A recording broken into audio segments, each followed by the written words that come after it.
Hi, I'm Jim McCann, founder of 1-800-Flowers. We created this podcast to share the wonderful people we get to interact with, we get to meet, we get to know, and most importantly, get to learn from. So I invite you to join us on this journey here on the Celebrations Chatter podcast. Thanks for coming in, Scott. It's great to meet you in person. Scott Case is an interesting guy we've come to learn. Grew up in Connecticut, went to school in Connecticut, became a computer engineer, and was the founding CTO of a little company called Priceline. So you were the original William Shatner, and made that fellow an even wealthier fellow. And now you've done so many different interesting things since then, and getting to know you and what values you have and what interests you. And we got chatting about, at Worth in particular, the work that we're doing on climate. And it seemed to intersect a great deal with your current set of interests. So besides the history, what kinds of things get you excited now in terms of your work? Oh, my work. I think the biggest thing is focusing on big, high, scaled up challenges that affect, the majority of humanity. You brought up climate change. It's 100% of human beings are going to be impacted one way or another by what is already here and is going to continue to drive a lot of change in the world. We have benefited from the last, 10 or 12,000 years of a very stable climate, right? It's been within a range of tolerances that have allowed all kinds of the growth of civilization, and probably the greatest acceleration of that over the last 150 years has been our ability to harness basically fossil fuels to drive the energy that we really, just about everybody on Earth has enjoyed the benefits of in some form or another. And then there's been a whole part of the population that has been impacted negatively by that growth and those trajectories, and massive change has happened along the way. Up until the 1970s, I think it was sort of like, this resource, we know it's limited, but what other impacts could it be other than positive change, right? Mm-hmm. And I think we're finally getting to the place where we're on a regular basis seeing the negative impacts of the choices that we have made, particularly in the developed economies, where we're now going to pay that price. Well, it's a law of numbers too, right? When you're a 2 billion person climate and all those energy activities will have X impact, and when you're an 8 billion person climate, that's at least 4X. Yep. So the frogs will foul the pond, and we're acting a lot like frogs. Well, we're a parasite on the planet if you want to look at it in a negative light. Yeah. But that's to say, I'm unbelievably hopeful. I just think that we have to continue to be realistic about these changes are happening. They are here. Yep. Like if you just and they're measurable. So the naysayers who say, well, you're going to do this, but China's building 45 climate coal burning plants a day, so why are we bothering? And I asked you one time we were chatting on the phone about this, and you had, sometimes you hear something that just sticks with you. Yeah. You said, oh yeah, ask that same person if they'd like to go and sit in their car with their family in the garage with the door down and the engine running. Yeah. I know they wouldn't want to, but aren't we doing that? Your point was to our big garage. Yeah, look, our atmosphere is what we have, right? Maybe we'll be able to escape and go populate some other planets and terraform them, and okay, but I don't think I have the time. Well, and even if we were able to do that, we are centuries away from being able to have a landing spot for those 8 billion people. Mm-hmm. So we got to adapt. So that in my mind, there's drive the mitigation as fast as we can around reducing the greenhouse gas emissions as quickly as we can. It's going to take a lot longer than we all like, right? We are going to have natural gas fired generation at 2035, probably in 2050. Yeah. Because at the same time, in order for us to drive the generation change we need to make, our consumption's increasing. we're going to drive the demand, which when you look at the demand because of efficiencies that have happened since the 70s, the demand's been pretty stable on electricity, just using electricity as the base. So that's about to double or triple as we electrify everything. So if you sort of zoom out and you say on the mitigation side, we've got to electrify everything and we've got to massively scale up renewable electricity. And that's globally. I'm mostly focused in the United States right now. That's true here. As we go about doing that, that demand, it's not going to be even, right? The demand is going to shift at times and in locations and places where we're going to need natural gas or nuclear or other types of tools to kind of stay on the track that we need. And at the same time, when you look at adaptation, we're going to need even more energy. That's just the replacement for what we have now. Yes. Let alone when we get to, all right, how will we adapt to 125 degree regular temperature days for weeks at a time, right? How will we adapt to the infrastructure required to think about, hurricanes and other multi-billion-dollar climate disasters? Like in the US alone, I think about like 2007, there were 5. I think last year there were 18, right? So that crossed the $1 billion mark. So if you think about just that, the resiliency needed and the infrastructure needed to just be able to deal with the fact that we're going to have a lot more of these disasters that are going to hit us again and again and again. That's just in 16 years. Yeah. 90% of counties in the United States, 90% of counties in the United States have had a disaster declaration in the last decade. Wow. Okay, so it's like when you look at this, it impacts everybody. Now, again, that's a U.S.-centric view. Mm-hmm. I don't know what the data looks like in the rest of the world, but it would be hard to imagine it being any less. Yeah. Okay, right? Like it just doesn't make sense.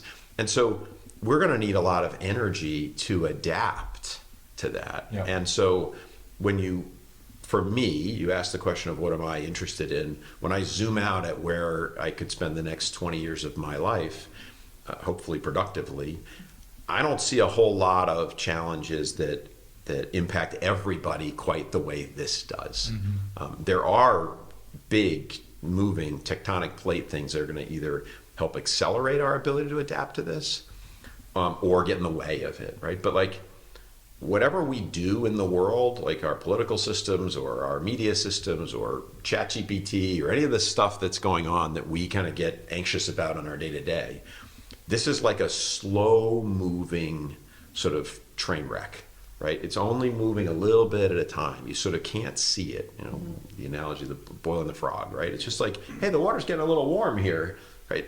We're in that zone. Yeah. And it's really, really hard for human beings. Forget all the naysayers and the data and all that stuff.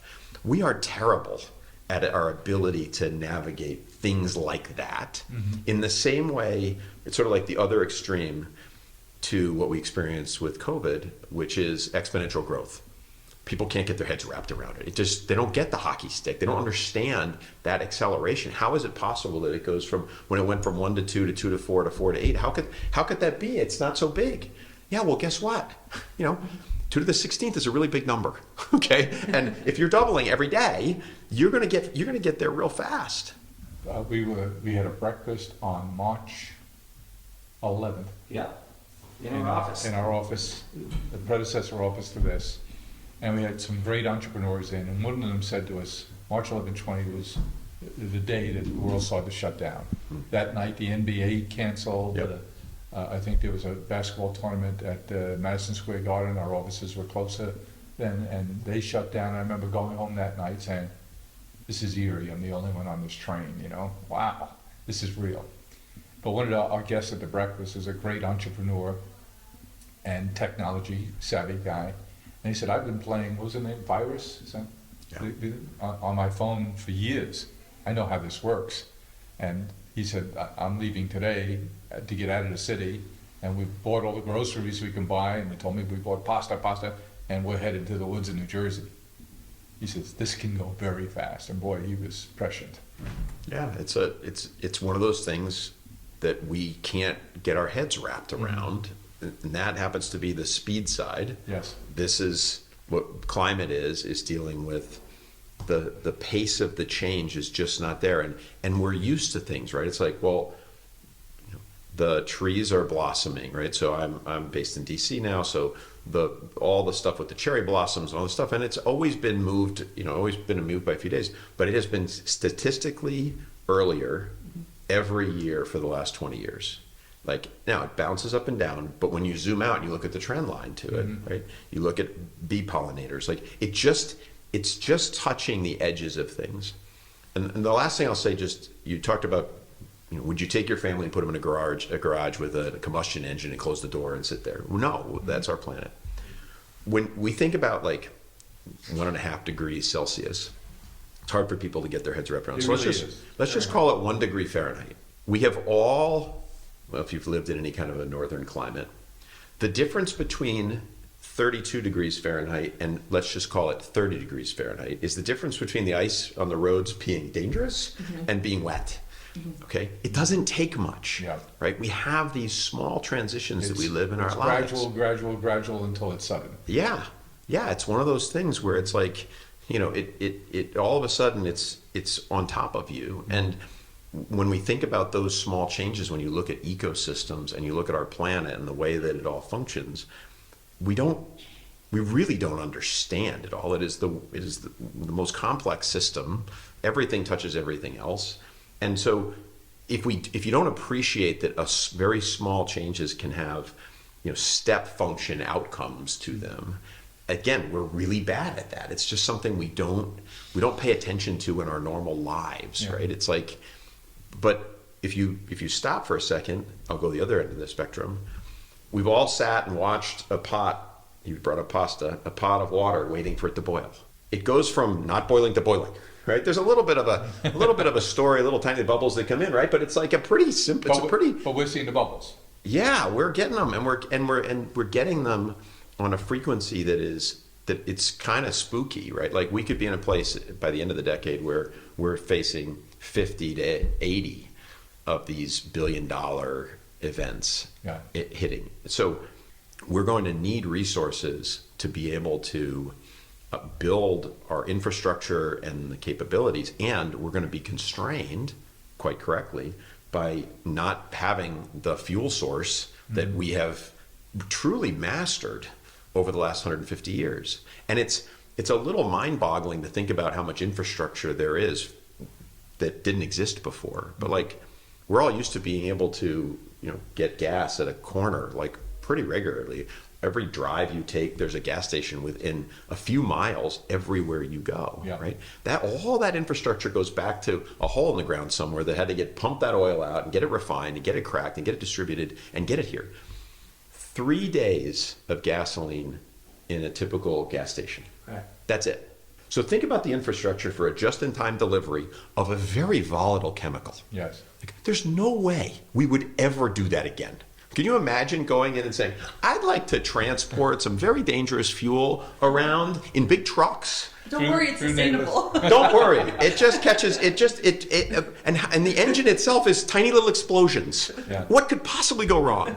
Okay. And yet, we get really bent out of shape around like nuclear reactors in small scale, which could be a really big part of our solution space around this. Carbon free, it's got its challenges, but like, we're all driving around with gas stations that have 3 days of gas. And the reason I say that 3 days matters so much is because the infrastructure, it has to get there. There's not magic pipelines that somehow go to the Gulf Coast in Texas, little tiny tubes that bring the gas here. We've got a long way to go, and we've got to move fast. Yeah, you say it starts with electrification. We got to electrify everything. And then we can hear the naysayers now saying, well, but the grid won't support this, and you can buy all these. It's chicken egg. You just got to be doing both as you go along. So electrify everything, and then parallel path, look at transmission, storage, battery storage, and look at generation. And I get a little crazed when we hear some really thoughtful, smart people say we have to starve the energy companies. We've just learned a geopolitical lesson here in the last 18 months or so. That is, when you give up and have a single source for energy and your whole industry and your population is dependent on old world energy, fossil fuel, it can have real consequences. This is where government comes in too, and they have to play a role here, and our elected officials have to play a thoughtful role here, that at the same time we need to keep fossil fuels coming, we need to make them burn cleaner and more efficiently, and and create the incentives, tax-wise and otherwise, to invest in renewables and transmission and electrification of everything. That seems to be the prescription. Yep. A balanced, thoughtful approach, but we never do that. Look, we're in Manhattan, okay? We happen to be in Midtown, which is mildly organized, okay? If you go down to the East Village, good luck finding your way around, okay? Well, why is that? Because it grew organically, Yes. right? All this infrastructure has grown organically. None of it was planned. Yep. Even our highway system, which was arguably planned, there's no straight lines anywhere, right? Because it's the reality of it. Humans are actually really good At adapting. and being emergent, right? So we just have to accept in some regards that this is going to be an emergent solution. We're not going to have all the answers. There are things we can do to create incentives to push and pull things in the right direction, but we need an energy mix for a long time, right? And yes, I would love to see as many of our natural gas-fired plants be able to be shut off as fast as we can. We're not going to be able to shut them all off as fast as everybody would like them to. But you can't let the reality get in the way here. No, of the doing. Well, I think I think where we're at is a place where the momentum for we're just going to overcome these barriers, and rather than like hand wringing around it and saying, well, this is really hard. It's like, yeah, it's really hard. So what?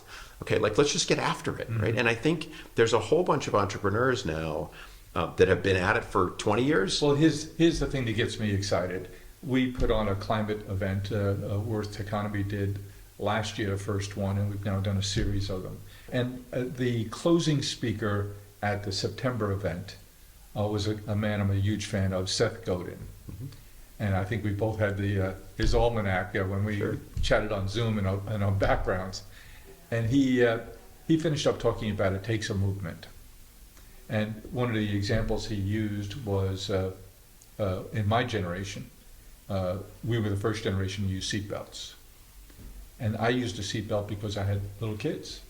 Not that I was concerned about them not doing it. They were the ones who said, Dad, you have to put your seatbelt on.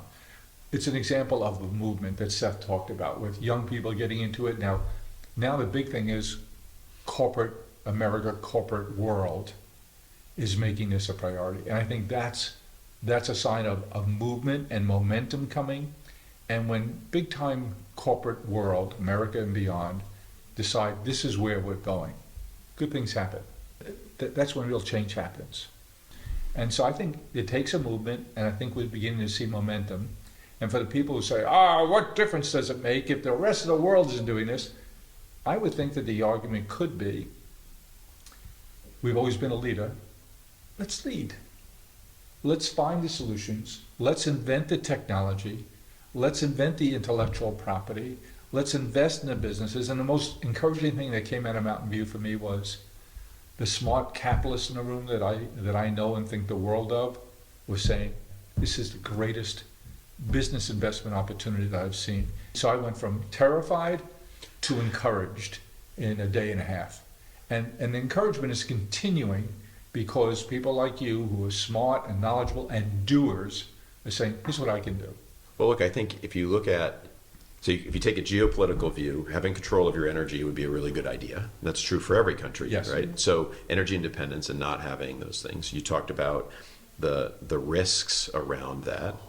We have to figure out how we're going to be smart about manufacturing our own supply for solar panels and how we're going to, just like we're doing with chips and stuff. So we've gotten a big wake-up call around that from a policy standpoint. You've got boatloads of entrepreneurs and investors that are coming into this space, not just because of things like the IRA, which is a great incentive program, but because, like John Doerr and others, there's this giant tectonic economic shift that's about to happen.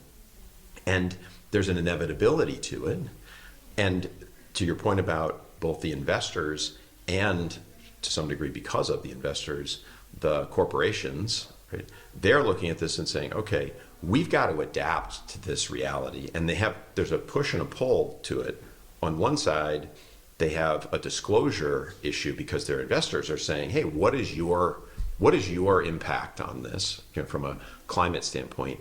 And how is your business likely to be impacted by it?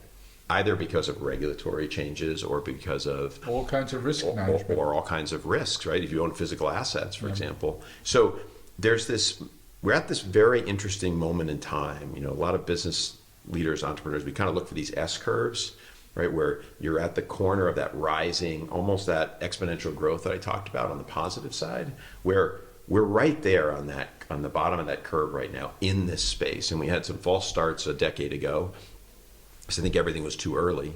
Now we're at this sweet spot where, as an entrepreneur, I look at it and say, wow, this is a fabulous opportunity to build a business around this. And that was the question mark I had coming into it. I've done purely philanthropic things, and most of the activity and the people that I engaged with over the last 20 years around climate was very much a philanthropic, not in the mainstream, not in the middle of things. And I have a whole bunch of my life that is tied to that. And I thought, well, I already got a bunch of things I'm doing there. This is a giant commercial opportunity. I mean, there are billions and billions of dollars are going to be made by people solving meaningful problems. And the problems aren't just the big challenging ones like how we're going to get more transmission lines out there. It's all the way down to how will we make sure that the infrastructure for people's homes have storage tied to them, or whether that's storage or generation on them from a distributed generation perspective. And how do we change the laws about when you generate power, what role does the energy company, the power company, and its grid play in that? Yeah, and how do you do it? And everybody's saying there's a lot of challenges there, but there's a lot of challenges all the time. In everything. This is just about deciding which ones are we going to go chase down. And clever entrepreneurs are figuring it out. There are policy things within the utilities, but they're under pressure too. And what we're seeing across the markets is very interesting.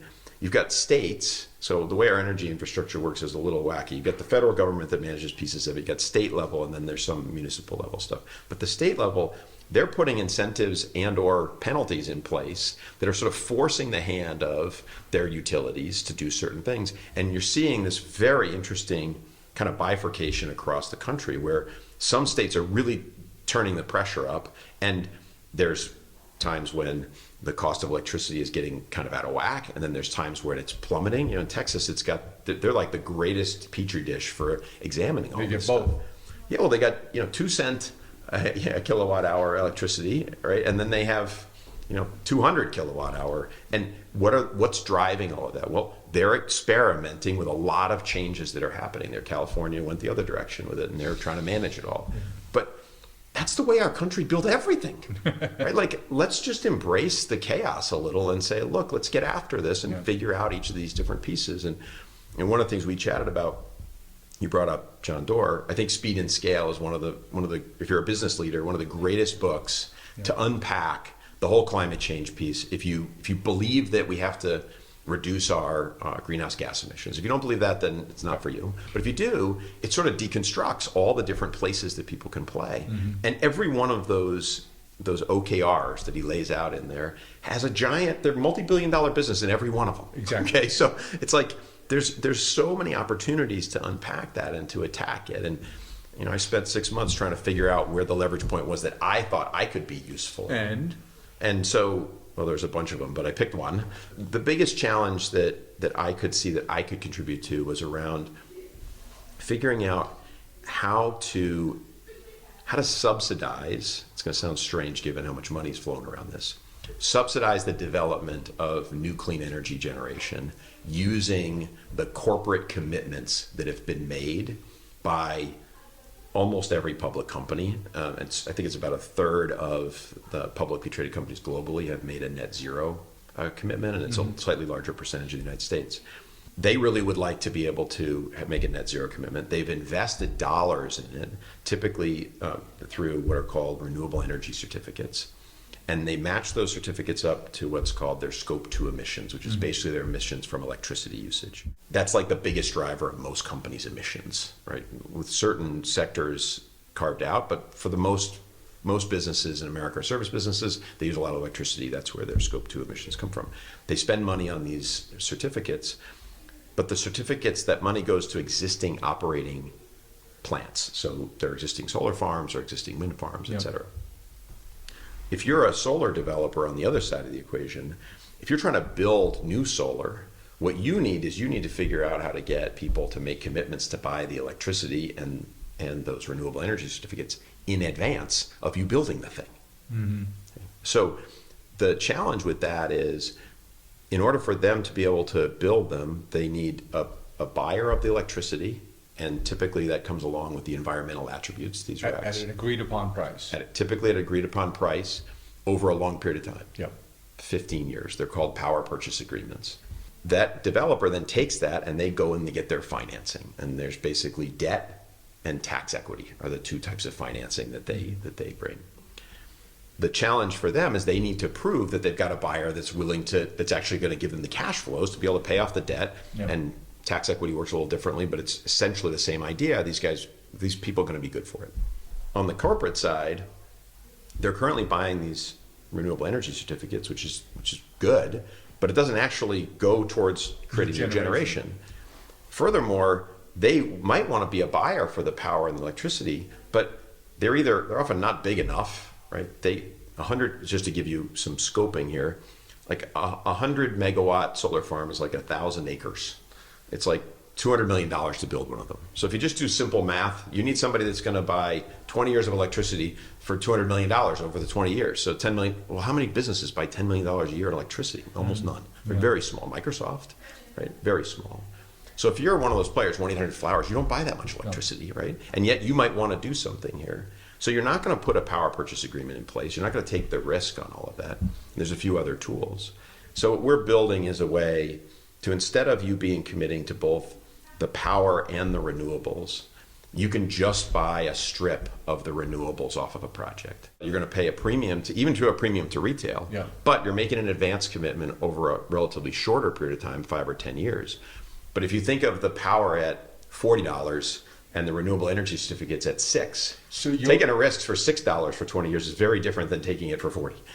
So you're aggregating the demand into bite-sized pieces that you're the middleware that can enable the producer to go out and finance and build their facility. We're the software market that sits in between, right? That allows you as... Interesting that you would go to software. Well, and actually, I know maybe our brains work in some mysterious ways, but actually the piece of the way the market functions is very much like the way Priceline functioned, which was, you should decide how much you're willing to pay to offset your scope 2 emissions at 1-800-Flowers, right? You might be willing to pay a higher premium in order to be able to say, look, I'm doing something meaningful here to bring new generation onto the grid, right? Somebody else might want to pay as little as they possibly can, right? For whatever reasons, their business model doesn't support it, et cetera. So we take all that demand and then we present it to suppliers looking like one big market. So to them, it's like, well, I want to sell 100,000 megawatt hours a year of renewable energy certificates for the first 10 years of my project at a price. So we're starting with national, right? The company's called Zettawatts. And ZETTAWATTS. You got it, And the market we're creating is called an additionality REC market, the AREC market. And the basic idea is you're making a forward commitment to buy the RECs in advance. That commitment goes into a pool with everybody else who's looking to buy it, and then the supplier makes the sale. But you're not buying the RECs, you're buying the power forward.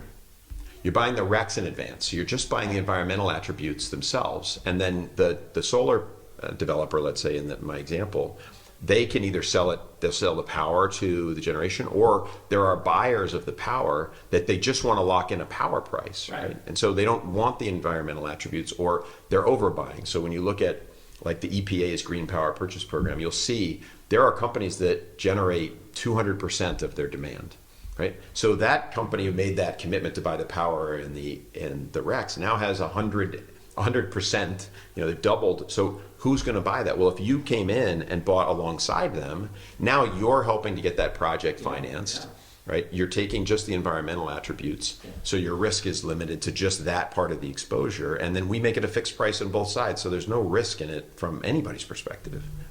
So, but the power generated then isn't the same power that's going to those end users. That's right. So the way that the power grid works, the physics of it is almost all of the generation you see is going into the power pool, into the grid in some form, and you're getting a portion of it. So everybody, for the most part, this building gets what's called brown power. It's a mix of generation that's coming from lots of different sources. So if you want to get green power, the thing that you can get is you can basically say, I'm going to buy brown power, and then I'm going to buy renewable energy certificates to match that demand, right? My usage of that power. And that, in the theory of the market, was to subsidize new energy development. We put our heart into everything we do. We are farmers, bakers, florists, and makers who grow and create with a passion. Made with love at every step of the way. Because at the end of the day, we know you're sending more than a gift. 1-800-Flowers, share with love. What are you seeing, Scott, in terms of generation that gets you excited? I'm not an expert in the new, and part of the reason I'm excited about this is that I think we're at a moment where we just need to scale everything that we have that works already. Yes. Right. It doesn't need to be 2% Perfect. more better. It just needs to be a lot more scale. Yeah. And so if you look at it, I'd say there's two tracks that we have to kind of invest in, and I'm focused on one of them, one you brought up. So transmission infrastructure is going to have to get financed and built out in order to be able to connect all of this stuff to the grid. But you're hearing some really rocket science kind of changes to transmission. Right Absolutely. now, transmission's inefficient. There's all kinds of, there's new technologies for everything from literally wrapping the wires to be able to get them to be more efficient to being To able conduct better and not degrade. Yep. So but that all is going to need to be invested in to bring more capacity onto the existing infrastructure, or just bring more capacity in the mix. And then if you look at, really, there's three technologies that we have that are really well understood. They are very reliable, and if we just scaled them all as fast as we could, we'd be in a good spot. Wind, solar, and storage. Storage. Yep. Wind, solar, and storage. The intermittent generation from wind and solar requires storage if we're actually going to be able to replace what's called the base load in our infrastructure. And the cool thing about storage is you can put it at the generation point, or you can put it along the transmission infrastructure at the utility scale level, which is where I spend my time. But you can do the exact same thing at the residential user level, right? end, So yeah. if every building in New York had the proper batteries in it, right, to store the electricity, we could take all that generation. You may have heard the California duck curve, right? Where I think it was last month for the first time, there was more solar generation being pushed onto the grid than the total demand. There was actually it went below zero, right? So it was like there was more, but it only happens during the middle of the day. Yeah. The peak in California, it's true in most states, actually happens in the evening. No solar generation. Now imagine that you had storage to match all that solar, Yeah. right? And you were able to flood that solar into storage that then came online every 2 or 4 hours in the evening to be able to pick up where that curve was. So the reason I say storage, wind, and solar are the keys is we know what those technologies are. We know what they cost. We know how to install them. We don't have to invent anything. There's lots of invention going on. And as a nerd, I'm curious about it. But as a get after it, look, if we could spend the next 30 years just focusing on scaling up those three technologies as fast as we can get really close to the mitigation goals that we have. Yeah, but now I see why storage is such an ingredient, because it's not always blowing. It's the wind, the sun's not always shining, and you have a lot of other opportunities where you have very expensive generation that has to come online today, both expensive from a cost standpoint, but also expensive from an environmental standpoint. Yes. Right? And so when you look at the way that the balancing authorities figure out how to stack the generation against it, nuclear has to be running all the time. You can't turn it off. I mean, they turn it off for maintenance for a month, but for the most part, don't be turning that off, right? Whereas, for example, natural gas, you got a lot of flexibility. It takes some ramp time, but you can turn it off for most of the day, and then you can ramp it up for those peak periods. We've got to figure out how we balance all of those things, and the balancing authorities are doing it. But now when you bring new generation on, that complicates everything. And just to play out one more piece, imagine you have a 2,500 megawatt natural gas fired plant. Okay, that's like a big plant. Yeah. You can't just replace that with 2,500 megawatt solar farms, 25 times 100. Okay, because those solar farms are only going to generate electricity for part of the day. Yep. Right. So you actually need more than that, and then you need storage on top of it if you actually want to retire that natural gas plant. As I mentioned at the beginning of this, we have to replace 60% of the current generation in America, and let's assume we have to double what we have. We're going to have natural gas-fired plants on for the next 20 or 30 years, right? That's okay. Because if that was the only thing that was left on and we ended up electrifying everything else and pulling everything else out of it, if every building had heat pumps instead of natural gas-fired furnaces, we'd be way closer to the goals that we have. So I'm not one of these like, let's shut down every plant tomorrow people. I actually think that if we figure out how to blend and we just keep keep pushing the things we know work and we scale them in the best way that we can, and we're gonna get it wrong. We're gonna have places with too much storage, we're gonna have places with not enough. We're humans, that's just what we do, right? Like just get over it already and we're gonna deal with the consequences. At least we have some opportunity to play a role in that in an active way. At the same time, we're gonna need to do that because we're gonna be faced with an onslaught of these climate disasters that are gonna put us on our heels. And so, and let's quantify that, climate disasters. I'm still intrigued by that.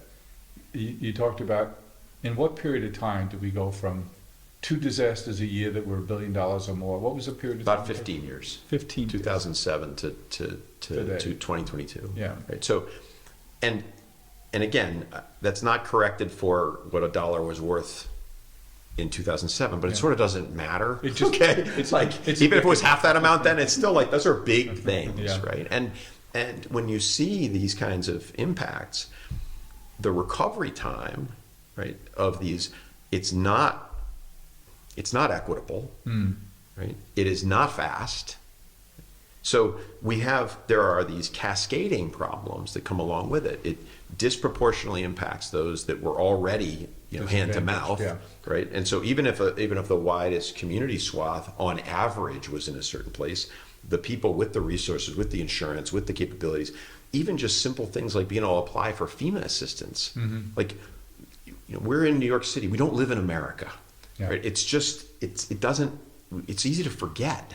Right, that not everybody is sitting with the latest iPhone, right, and knows how to use it and access all the tools that are necessary there. And by the way, even if you have an iPhone and you're in Fort Myers Beach, Florida, which I just recently visited, every frame structure, wooden frame building, is gone. The high-rises were built to code, they're still there. So you just had one section of the population just eliminated. And by the way, even if they have that new cell phone, when you don't have any electricity, these things don't work very good. No, that's And when it. you're sitting there on the sand where your house used to be, it doesn't matter if you have a non-functioning iPhone. You're just, what do you do? That's the thing. So we talked a little bit about this, but I'll bring it up in this context. So I'm the chair of Network for Good, which is an organization that's been around for 20-something years. It was actually started in response to 9/11 by Cisco, Yahoo, and AOL. It's kind of funny to say those last two names today. And over the last 20 years, we've done a lot of interesting things. We partner with Facebook and Google and lots of others to distribute about $500 million a year to 250,000 different charities. And over the last year and a half or so, we've hired a new CEO and we've set out to figure out what we want to do next. What's the next big thing that we're going to tackle? And what we've unpacked is we've been looking at these disasters as a driver because our organization had roots in that, right? We were response to 9/11. Yeah. We scaled during Katrina. We've done a lot of different things where we had these big bumps in time against huge challenges.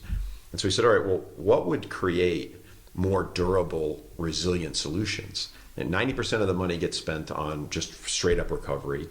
All the money that flows in the first 6 weeks of a disaster. And then after that, but it's years. I mean, there are parts of New Orleans that are still not been rebuilt, still with families without their homes. And that's more than a decade later, right? So we have to get better at being responsive to this stuff. So to your point about, let's just look at the energy infrastructure side. When we go to rebuild those places, we ought to be really thinking about the distribution side of this and figuring out how to do distributed generation and storage so that that home that now is being rebuilt to code, which is the key, so that it can survive the next inevitable storm and have its own power to be able to support that home for 2 or 3 days on the electric grid itself. Or the opportunity to say, hey, imagine we were to install for you that storage in your home, let's say 5 times what you normally use, but you're on the same grid as the hospital. So now we have the infrastructure to make sure that we could draw on that electricity from all those homes around it in addition to whatever the hospital infrastructure is. We could use these disasters to our advantage. To build the new. They're going to happen anyway. So let's just be smart about rebuilding the infrastructure so that we get better outcomes. It's going to happen again. Yeah. Fort Myers is not done getting hit by hurricanes. Right? Just own it. Right? And so we can be really smart about this stuff. And so what we're kind of unpacking within the philanthropic work we're doing is thinking about how do we engage in that dialogue at the time when the disaster is happening, when all the money's flowing in, to say, look, you don't know this yet, but you could have an opportunity to build the resiliency up over the course of the next 5 years so that the next time you get hammered, you're in a much better position. And some communities are prepared to do that. Some don't have the infrastructure. So we're trying to figure out where, we're working with FEMA and the American Red Cross and dozens of other organizations to understand where are the intersection points where there's opportunities to either provide software infrastructure for better coordination or just best practices to be able to say, hey, you're in the middle of this mayhem. You're going to have to be on the recovery side of this. How do you get smart about it so that you're ready? And we've done this in 10 other communities, and we're here to help you. We modify our approach all the time. We're learning, we're getting smarter and better. Don't have to figure it out from scratch yourself. We're the memory and the learning. Yeah, and how do you bring that? How do you bring that all the way through? The equitable side of it's fascinating, right? So because that community administrator is deciding what we, in conjunction with the other officials, what we do with the electrical grid. You come along and say, well, we worked at Katrina, we worked here. Take the body of knowledge we've developed. You would have no reason to have developed it. well, and chances are it's their first one, Yeah. right? So they're in a disadvantage from the get-go, right? Yeah. Even if they've prepared for it, even if they've had smaller types of disasters, and enabling the voices in the community to act as advocates for those changes too, and to understand that there's a significant percentage of the population that isn't being represented. And they were injured and damaged in the process, but they don't even know how to advocate for themselves within that context. And so how do you create the space for those voices to be heard as part of that rebuilding process? It's really fascinating because it's not only, you're finding also a step change moment as an opportunity to come in and do something that otherwise, back to your point of, a slow change happening that no one wants to realize, you find this opportunity, it creates a step change, you go after it. But then psychologically, if you've been affected, the idea that something is coming in that is not only going to replace, but be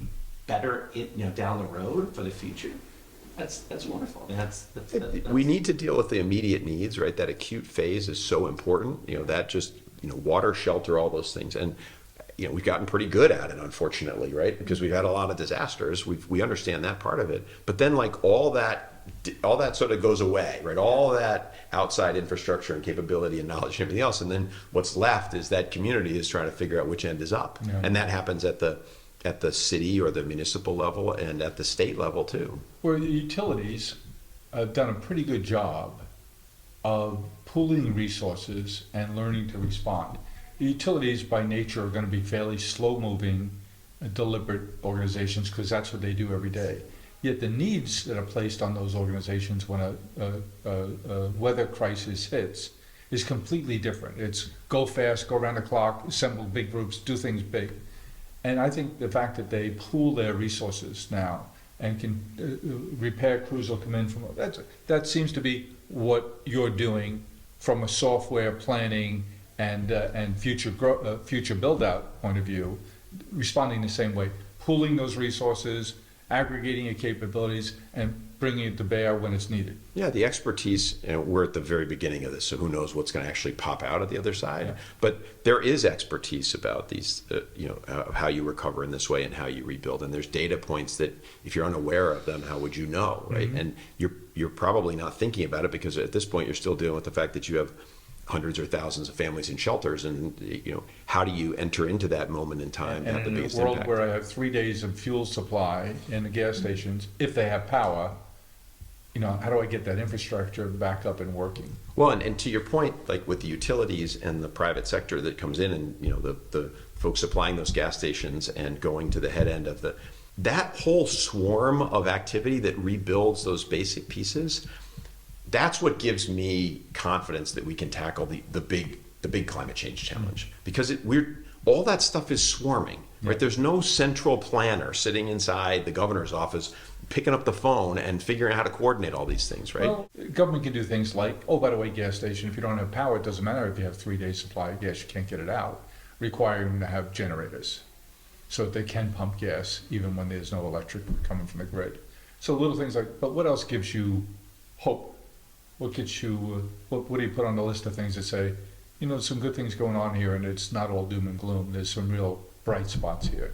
I'm going to go with the human side of it, which is I think the fact that there are hundreds of thousands, if not millions of people every day that are grinding away at this in all different aspects of it, whether it's inside government, whether it's inside corporations where they have sustainability leaders that are doing these things, whether it's the developers that are going out and figuring out where to put where the land opportunities are, or the farmers who are deciding to figure out how to take big sections of their unproductive land and turn it into something that can generate value for themselves and value for their communities. Unproductive land.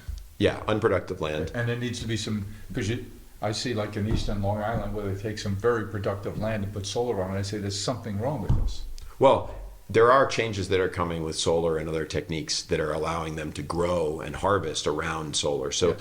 those are the kinds of places where people are they're innovating around it, using different existing technologies in some cases, or inventing new flavors of them. Mm-hmm. But to me, I don't know, I just come back to human beings being resilient and you're a behaviorist. getting after it. And they're resilient because now there's an economic opportunity for them. There's both an economic opportunity, but I also think Altruistic? No, I actually just think that the reality of the problem is finally showing up on everybody's doorstep in enough of a way for it to be, look, you can say it wasn't human created, fine. It doesn't matter, it's here. Okay? So let's get over it already, right? If you want to have it. And so each of us needs to come at it from what's that driving force. Mm-hmm. But I think people, and especially young people, they've sort of inherited this problem and they have two choices, right? Doom scroll their way to deep depressions, or actually stand up and use their voice and go make their choices about where they want to spend their time, energy, or advocating, whether it's inside companies that they work for, or they start their own businesses around the outside. And that's the feedstock that has driven change for almost all of human civilization, right? So I just see we have a big opportunity here, and I think we're much more likely to be successful if we approach this through it's going to be hard, but it's doable. We know what to do. We just have to put our heads down and keep pushing on it and have the attitude that this can be solved. Let's go get after it and make it happen. You've been writing a lot about this, and you've been part of the climate efforts here at Worth for a couple of years now. What gets you excited about solutions coming? Actually talking to Christy, who is the founder of 4 Days, and getting a sense from her about how she's going about solving a lot of really big problems in sustainable fashion was a really nice bright spot for me at the Women in Worth Summit. I was amazed to hear how much of a contributor the fashion industry is to bad things on the environment. Mm-hmm. It's absolutely insane, and it's like one of the top contributors to greenhouse gas emissions. The average number of times a garment is worn before it's disposed of, take a guess. 12. 6. It was within an order of magnitude. I was close. I would have guessed 100. I said 50. So. I got shirts that are older than you. The thing that really stuck with me about what she's doing, though, is you can purchase a bag, and it's just this reusable bag, and no matter where you purchase your clothing from, you can essentially put all of the stuff during your closet clear out into this bag and send it back to them, and they will upcycle it or make sure it gets to all the right places, and it's just $20, and then that turns into credit for the website. So it's actually bringing this closed loop system directly to the consumer, and that was kind of the first time I had been like, that is a way that I can genuinely integrate this process. That process has been made and I can participate in it in a way that isn't inconvenient. It's not creating some other new problem that needs to be solved. It's literally just a solution to a problem that I have. And you're starting to see those crop up in a lot of different ways across a lot of different industries. And that's really encouraging to me. Yeah. Because I feel like I can take some agency in it and be a part of it, and then feel good about the way that I'm shopping or like Behaving. interacting with Yeah. the world. Honestly, it makes you a more conscious consumer, even when the industry might not be meeting you at that place across all fronts. The most optimistic I get is around the question of scale. And we were talking about it, and you did a great job explaining it. But I always sort of chuckle at the fact that we all need to be reminded and or educated about how big of an issue this is as an impact. Well, flip the script, that's the same opportunity that exists for everything that we're talking about. And for very successful, transformative business leaders that have looked at a bunch of huge problems and or opportunities in their life, for them to say, what is happening now dwarfs everything that I've seen. I just look at that and say, if you were put on this earth to make an impact and do well and do good, there is no greater opportunity than this. Truly, there is no greater opportunity than this. And that just unleashes to me, the collective mind share and the collective innovation that I think will result in, when we look 20 years from now at our rocking chairs, we'll look back and say, the amount of innovation that we were able to get to and accomplish because of the scaled necessity that we had to do forced us to step and think differently. That's where I get my optimism, is it's shaking everybody up to think bigger than they ever have before. And mine is people like you, Scott, the fact that our best and our brightest are energized by this, turned on by it in terms of it's doable, and let's just roll up our sleeves and start down the path, and we'll figure it out as we go. And that there's a capitalist reward here. If you unleash capitalism, technology, that your core capabilities, where you come from, an engineer, a technologist, all of that aids and abets all these things that we're talking about, because the processing power improvements have made so many more things proximate and possible. And so that's what gets me excited. So I hope there's a lot more of you out there doing the kind of work that you're doing, both on the philanthropic side and on the for-profit side, because they're both going after the same thing. Cool. Well, thank you. Thanks, Scott. Thanks, Scott, for being here. This is very educational for me. It's my sister's birthday. Go to 1-800-Flowers.com. They have tons of great birthday gifts. Wow. Wow. Wow. Happy birthday, baby. Wow. Yeah, me. I got to contain myself. 1-800-Flowers. Celebrate the people you love. Well, I hope you enjoyed what you heard, and I know I'll be sharing it forward. I hope you get to as well. Let's keep the conversation going. Follow me along on Twitter at Jim1800Flowers and on LinkedIn at Jim McCann. Hope to talk to you soon. Thank you for listening to Celebrations Chatter. You can join our community by reaching out at chatter@celebrations.com. And while you're at it, tell us what topics you'd like us to explore here on the Celebrations Chatter podcast. Thank you for listening, and don't forget to share it forward.